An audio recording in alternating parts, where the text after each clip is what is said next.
Hi guys, welcome to Officer Zadda. Today I Arjun will tell you how to go about TAT. Okay, now शुरू से start करते हैं कि TAT का मतलब क्या होता है. It is a thematic a perception test.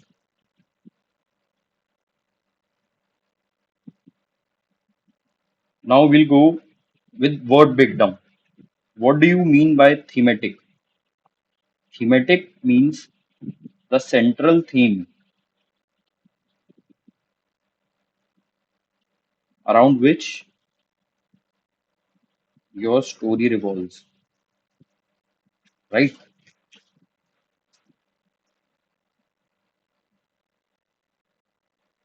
Now, next part. When I tell you a perception, आपके दिमाग में आता होगा कि there is also something called perception. हमें एसएसबी में तो बार बार पढ़ाया गया है कि परसीव करो. तो then what is the difference between perception and apperception? Okay, now I will tell you what is the difference. For example, if I show you an image और बोलूं मैं show an image of an animal, then I tell you that this animal is a dog. आपका कोई उससे पास experience related नहीं है and simply you saw the first time this animal called dog. ठीक है, तो आपके दिमाग में फीड हो गया दैट एनिमल दिस एनिमल और you identified this animal is a dog. Okay, so perception means your interpretation, sorry, your perception means is gathering raw data via your senses.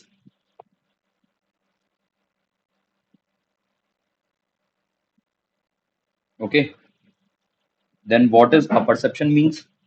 A perception is interpretation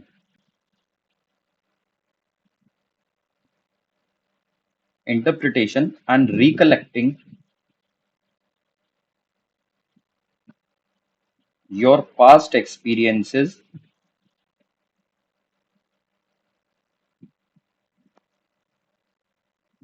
with your perception.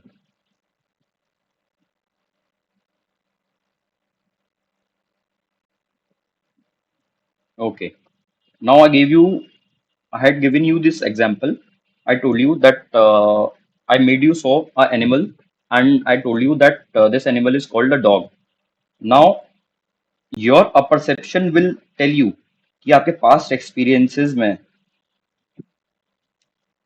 Dog का क्या role था. Someone might say कि वो मेरा पेट था. Someone might say कि मेरे friend के पास ऐसा ऐसा डॉग था, तो we both used to go to a walk. ठीक है, विद हिज पेट. तो आपका पास्ट एक्सपीरियंसेस काउंट होंगे अ परसेप्शन में. ठीक है, and theme is your central theme around which your story will revolve. ठीक है, okay. Now the second basic part is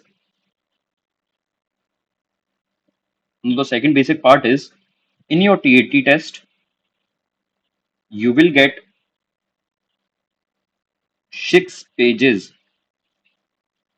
and each page you will write 2 stories. So ultimately, how many stories you have to write? 12 stories. These 12 stories are divided into 11 plus 1 blank story.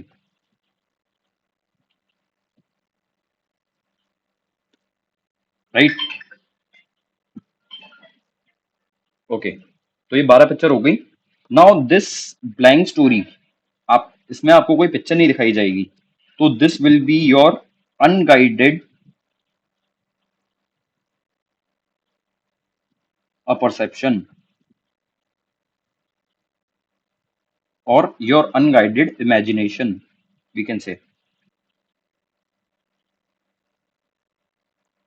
ठीक है, अब मैं यहाँ पे पूछूं आपको कि जब मैं आपको कोई पिक्चर नहीं दिखा रहा हूँ, फिर मैं आपसे आपके पास एक्सपीरियंसेस के बेसिस पे आपसे कोई स्टोरी निकलवाना चाहता हूँ, तो what kind of story would you like to write? जिसमें आपने कोई अचीवमेंट करी हो, या आपका कोई मेमोरेबल एक्सपीरियंस हो। ऑलराइट, तो these kind of story you will write in your blank stories one. Okay, चलो। अब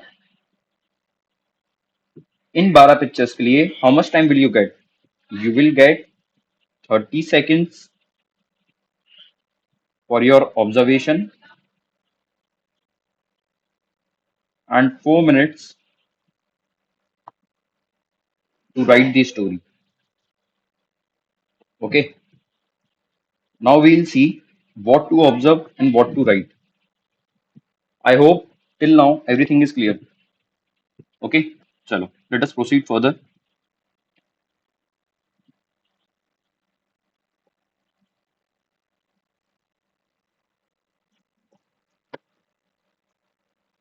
Now we'll start with what to observe and how to observe.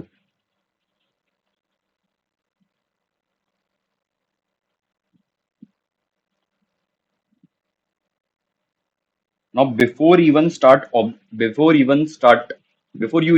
your observation, in those 30 seconds, kindly make sure those 30 seconds आप अपनी story frame नहीं करोगे, अपने दिमाग में story नहीं बनानी है। Utilize this 30 seconds just to observe the nitty-gritties in the picture. Pure observation, ठीक है? You will not think of any micro action. You will not think of any story structure anyhow. Now the next question arises, what to observe? अगर आपको 30 second observe ही करना है तो जाहिर सी बात है क्वेश्चन होगा आपका कि ऑब्जर्व करना क्या है, क्योंकि स्टोरी में तो बहुत सारी चीजें होंगी। तो kindly right it down in this following format कि आपको क्या क्या ऑब्जर्व करना है। The very first thing, the number of characters. Okay, number of characters and the gender of those characters. Okay, number and gender of those characters. Okay, second point is mood and facial expression of those character.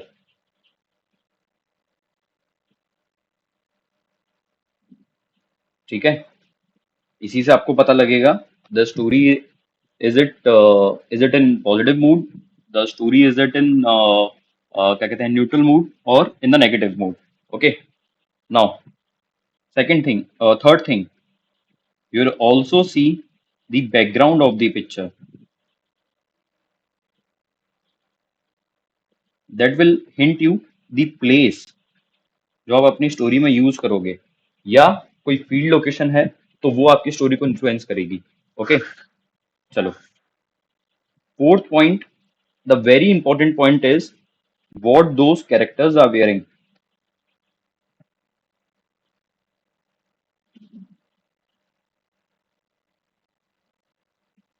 ठीक है, now I will tell you why I am saying that this is the most important thing. For example, a group of 8 5 6 people you are seeing in the picture. ठीक है, 5 6 लोग आपने देखे। अब आपने देखा कि सारे characters similar kind of uniform पहने हैं, सिमिलर काइंड ऑफ कपड़े पहने हैं।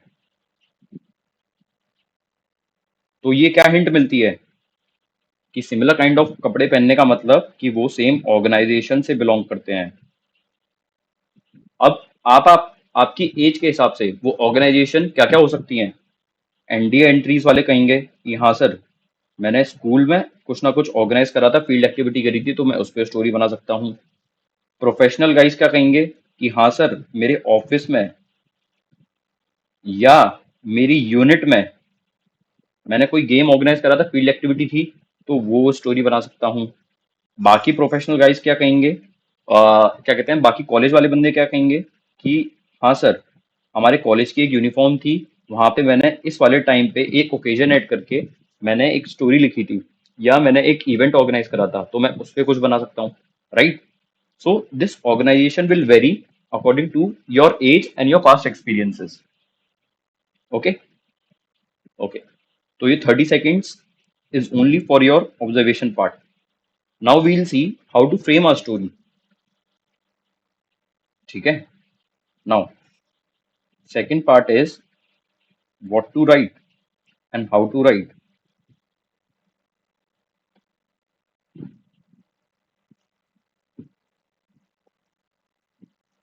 Now we'll divide this structure in three format. आपने ये बहुत लोगों ने सुना भी होगा, बट कभी किसी ने गौर नहीं करा कि ये क्या है actually. The first thing is what led to the picture.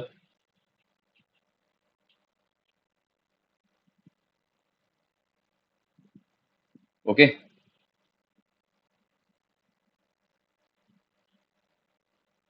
The second thing is what is currently happening in the picture.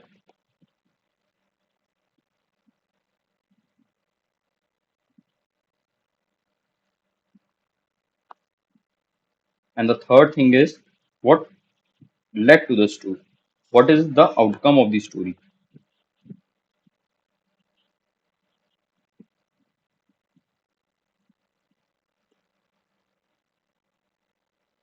Okay. So this is the broad structure that we'll follow every time we write a story in TAT. ठीक है. अब इस broad structure के अंदर हम देखेंगे what led to the picture में हम क्या क्या लिखते हैं. What led to the picture will consist first your introduction part. Second, what is the purpose of the picture? I'm specifically stressing upon this particular word. ठीक है, तो उस वर्ड को ध्यान रखना. अभी मैं बताता हूँ what is the difference between choosing the theme or choosing the purpose of the story. Okay, purpose or context of the picture.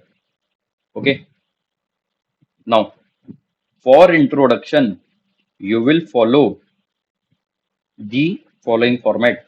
You will first write the name of the character, your main character, the age of the main character, the designation of the main character, and the place where the story is taking place. ठीक है. अब इस place से आपको दिमाग में आएगा कि मैंने बैकग्राउंड ऑब्जर्व करवाया था आपको, उसको रिकॉल करना. मैंने what are they wearing clothes वाली पॉइंट ऑब्जर्व कराई थी आपको, तभी तो आप उसको डेजिग्नेट कर पाओगे. ठीक है. ओके. नाउ इससे पहले what led to the picture should be of 2 to 3 lines only. Okay. Now जैसा कि मैंने पहले बताया कि कॉन्टेक्स्ट और थीम या पर्पस और थीम में कोई डिफरेंस होता है. Purpose versus theme. जब आप अपने दिमाग को बोलते हो कि हाँ मैंने ये पिक्चर देखी है, इसकी एक सेंट्रल थीम है, तो आप जनरलाइज कर देते हो. और जब आप अपने दिमाग को बोलते हो कि हाँ this is the purpose of the picture, तो आप स्पेसिफिक डिटेल्स पे फोकस करोगे. ठीक है. अब मैं इसको एग्जाम्पल के थ्रू बताऊंगा. एग्जाम्पल कि आपने एक पिक्चर देखी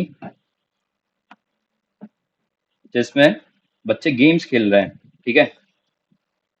फॉर एग्जाम्पल फुटबॉल खेल रहे हैं. ये एक पिक्चर है आपके सामने. ओके. अगर आप थीम सेलेक्ट करोगे, अगर आप अपने दिमाग को ये मैसेज देते हो कि I have to select a theme, तो आपके दिमाग में क्या मैसेज आ रहा है कि हाँ गेम सेलेक्ट करना है, गेम में मेरे को कैसे ऑर्गेनाइज कराऊंगा ये लिख दूंगा मैं, and rest the picture will follow. Right. But अगर मैं अपने दिमाग को बोलूं कि एक मैं कंटेक्स्ट या पर्पस दे रहा हूं अपनी पिक्चर को कि हाँ भाई एक ड्रॉ वाली सिचुएशन बन रही थी और मेरे कैप्टन ने अपनी टीम को ब्रीफ करा, and how my captain channelized the efforts of my teammates.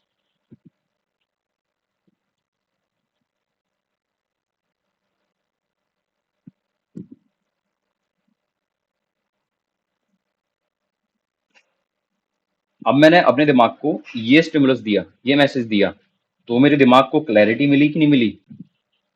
समझ में आया?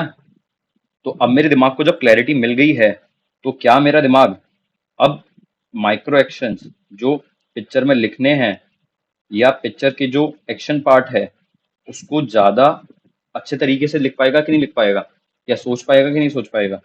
तो it gives the clarity to your mind. ठीक है? Purpose is something when you give specific details to it. ठीक है? Not generalise it. तो always give this message to your brain that what is the purpose of my story. Is it something related to anything, the specific details of it. ठीक है? आगे हम जब भी हम brainstorming sessions करेंगे तो I'll tell you कि how you can क्या कहते हैं, use this skill। ठीक है? चलो आगे बढ़ते हैं। मैं आगे आपको दिखाऊंगा, ये मैं आगे दिखाऊंगा कि what led to the picture का क्या, कैसे लिखोगे आप।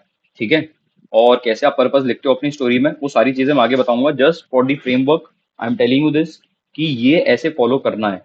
Okay, moving forward, having said that, what is currently happening, this is the main part of the story.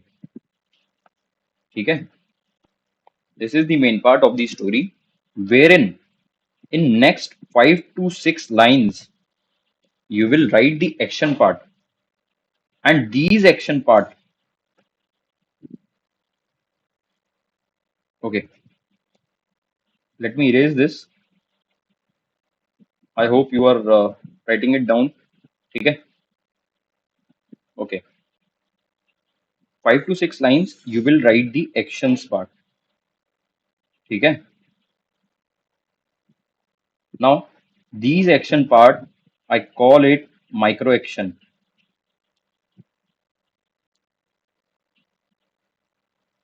ठीक है? अब ये माइक्रो एक्शन क्यों बोल रहा हूं मैं? Micro action are those action, या माइक्रो एक्शन होते क्या है, जैसे आपको डाउट आ रहा होगा, तो micro action are those action which aligns or fulfill the purpose of the story which we had earlier decided।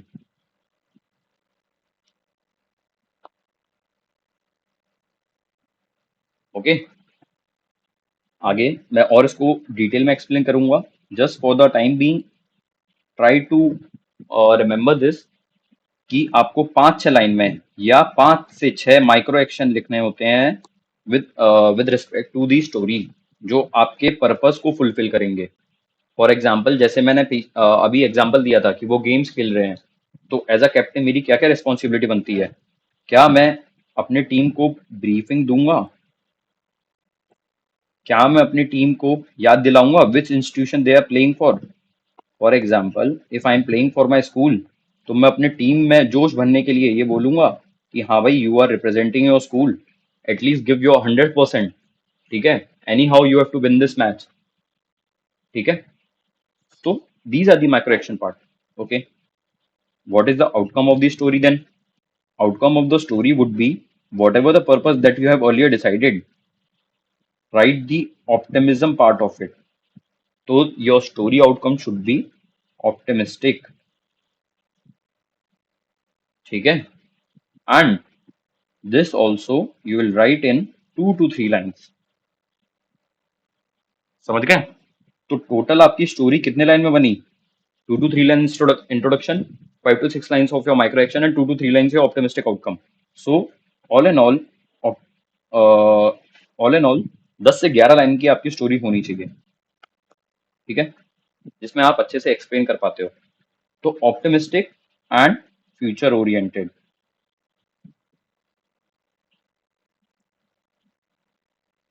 Okay, broadly this is the structure of any picture that you go about. ठीक है? Any picture you write in your TET part.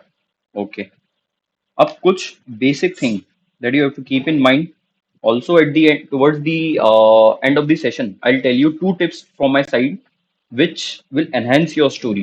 Okay, जो मैंने अपने SSB के time में use करी थी, it is a very effective tip. ठीक है? Those are the very effective tips that you can follow in order to improve your story, improve the quality of your story. Okay.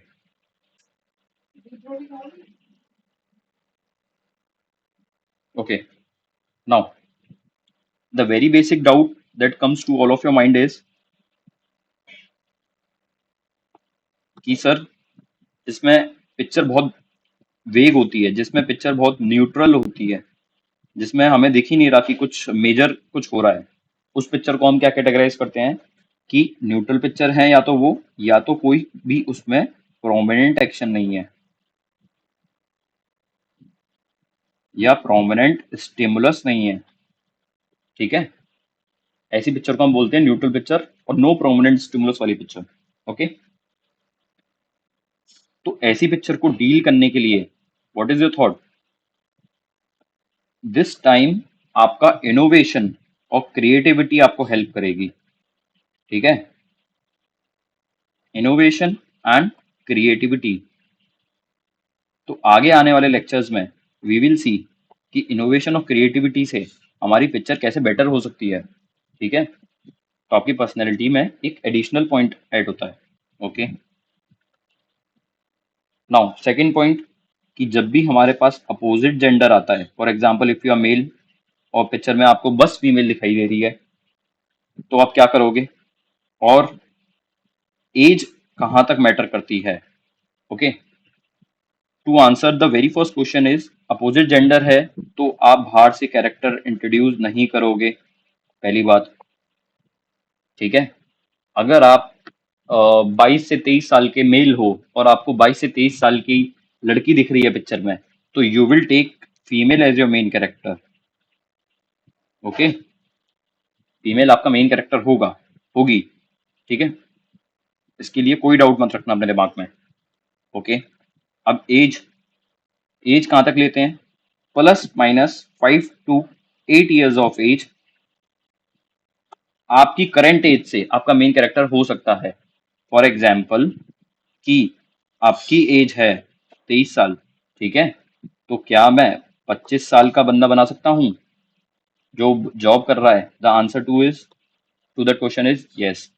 क्या मैं 20 साल का 12th का लड़का बना सकता हूँ या लड़की बना सकता हूँ? The answer to that question is also yes. ठीक है, बट कोई भी अब ये नहीं बोलेगा कि 5 से 6 साल का छोटा सा बच्चा दिख रहा है पिक्चर में, क्या मैं उसको मेन कैरेक्टर बनाऊं?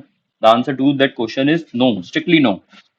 ठीक है, अब हैविंग सेड दैट, अगर कोई प्रोमिनेंट स्टिमुलस नहीं है या न्यूट्रल पिक्चर है, या मेरे एज का या मेरे जेंडर का मतलब मेरे एज का कैरेक्टर दिख ही नहीं रहा है, तो इन दोनों केस में you can take your character or you can introduce the character from outside।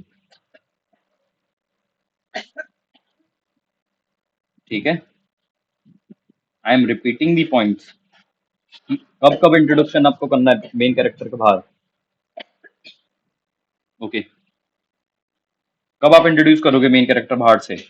जब आपकी न्यूट्रल पिक्चर होगी, जब कोई भी कैरेक्टर नहीं दिख रहा होगा, और जब जब एज आपकी +- 5 या 8 years की कोई भी कैरेक्टर नहीं होगा आपकी पिक्चर में, तब आप बाहर से कैरेक्टर इंट्रोड्यूस कर सकते हो। समझ गए? यहां तक आई होप सबको समझ में आया। Okay, now I told you कि that I towards the end of the picture I give you two tips from my side. Okay, that I used in my SSB and it help me a lot. Okay, चलो पहली tip, if I add any event और any occasion to my story, then my story, मेरी story में एज क्या आती है कि I try to give an emotional angle to the story. ठीक है, एक इमोशनल एंगल मिलता है तो स्टोरी की क्वालिटी और इम्प्रूव होती है। अब इवेंट और ओकेजन क्या क्या हो सकते हैं? फॉर एग्जाम्पल कि मेरे को किसी विलेज में हेल्थ के रिगार्डिंग कोई भी स्टोरी बनानी है, तो क्या मैं एक इवेंट ले सकता हूँ, वर्ल्ड हेल्थ डे? मेरे मेरे को पेरेंट्स और फ्रेंड्स के ऊपर कोई स्टोरी बनानी है, तो क्या मैं फ्रेंडशिप डे या पेरेंट्स की एनिवर्सरी, क्या मैं ये इवेंट ले सकता हूँ? तो क्या मेरी स्टोरी को एक इमोशनल एंगल मिलेगा? The answer to that question is yes, and it will improve the quality of my story. समझ में आया? फॉर एग्जाम्पल कि बहुत लोग बनाते हैं कि हमने क्लीनलेस ड्राइव कराई, तो क्या मैं उस क्लीनलेस ड्राइव को एनवायरमेंट डे पे कर सकता हूँ? आपने बहुत सारी मैराथन्स देखी होंगी आजकल, जो मैराथन्स हो रही हैं इंडिया में, तो क्या एक थीम पे होती है कि नहीं वो, कि रन फॉर द डिसेबल्ड। तो ये इससे क्या होता है, इससे पॉपुलेशन अट्रैक्ट होती है, ठीक है, एक इससे इमोशनल एंगल मिलता है हमारी स्टोरीज को। ओके, तो this is the first tip. Second tip, चलो सेकंड टिप मैं यहीं पे लिखता हूँ। First let me raise this, ठीक है।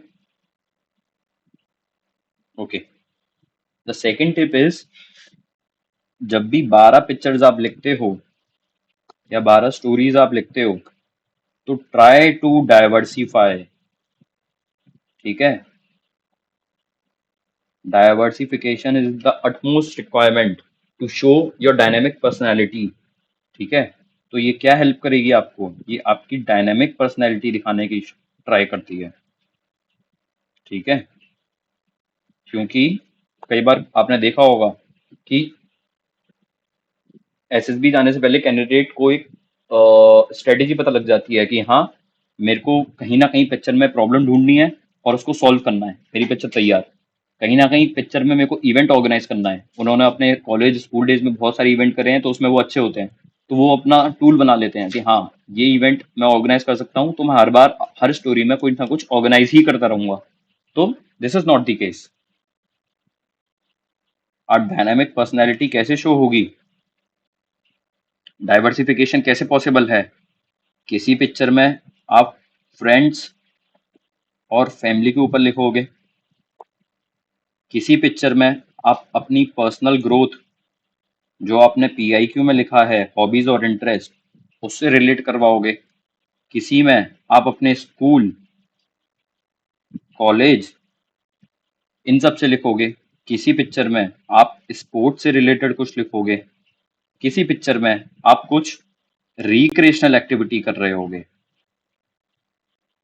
कि just for the recreational activity आपने कुछ चीजें करी, ठीक है। तो these are some of the themes which you can write a story on, और which you can write your stories diversification के लिए, to show your dynamic personality, ठीक है। चलो, हैविंग सेड दैट, ये थी आपकी आज की टीएटी की briefing part. Okay, now for the practice part, I told you कि मैं आपको बताऊंगा कि कैसे करनी है विद एन एग्जाम्पल। तो here it is, this is the picture, I am giving you 10 seconds, ठीक है। पॉज करके एक बार आप वीडियो चेक करना, पॉज करके एक बार इसको एनालाइज करना कि यहाँ पे आपको क्या दिख रहा है, ठीक है। और जो हमने आज सीखा है, क्या वो मैं यहाँ पे रिफ्लेक्ट कर सकता हूँ? The very first thing, can you see this bridge structure? क्या ये ब्रिज स्ट्रक्चर स्टेबल लग रहा है आपको? मेरे को तो नहीं लग रहा। तो क्या मेरा मेन कैरेक्टर का पर्पस यहाँ से अराइज हो सकता है? पर्पस क्या? कि दो जगह की कनेक्टिविटी इंप्रूव करनी है, ठीक है। कनेक्टिविटी इंप्रूव करने के लिए स्टेबलाइज करना पड़ेगा ब्रिज, ठीक है। ओके, और इसका आउटकम क्या आएगा? What would be the outcome of it? कि पीपल टू पीपल कनेक्शन बढ़ा, ठीक है। वहां पे ग्रोथ हुई, ठीक है। वहां पे इकोनॉमिक ग्रोथ हुई, एक्स वाई जेड, ठीक है। तो अभी इसको देखते हैं, इंट्रोडक्शन पार्ट। इंट्रोडक्शन पार्ट जैसे कि मैंने बताया था कि इसमें आपका name, age, designation and context of the story. तो अब इसमें देखना, Rahul, a 26 year old project coordinator, was working as a semi urban location। क्या ऊपर लग रहा है वो सेमी अर्बन लोकेशन? क्या उसको एक रेस्पॉन्सिबिलिटी मिली है कि हाँ उसको एक काम कराना है? During this time he came across a situation that required attention and a clear course of action. जैसा कि हमने पिक्चर में ऑब्जर्व करा था, ये कौन सी सिचुएशन है जिसमें ब्रिज स्टेबल नहीं है, राइट? ये हमने लिख दिया। Now micro action part. Micro action part क्या होता है कि ये जो यहाँ पे लिखा है इंटरनल सीक्वेंस है, ये आपका दिमाग में चलेगा। दिस इज व्हाट, कि आपका ब्रेन ऐसे सोचेगा, ठीक है? जब आप जॉट डाउन करोगे तो वो सेंटेंस फ्रेमिंग ऐसे होगी, ठीक है?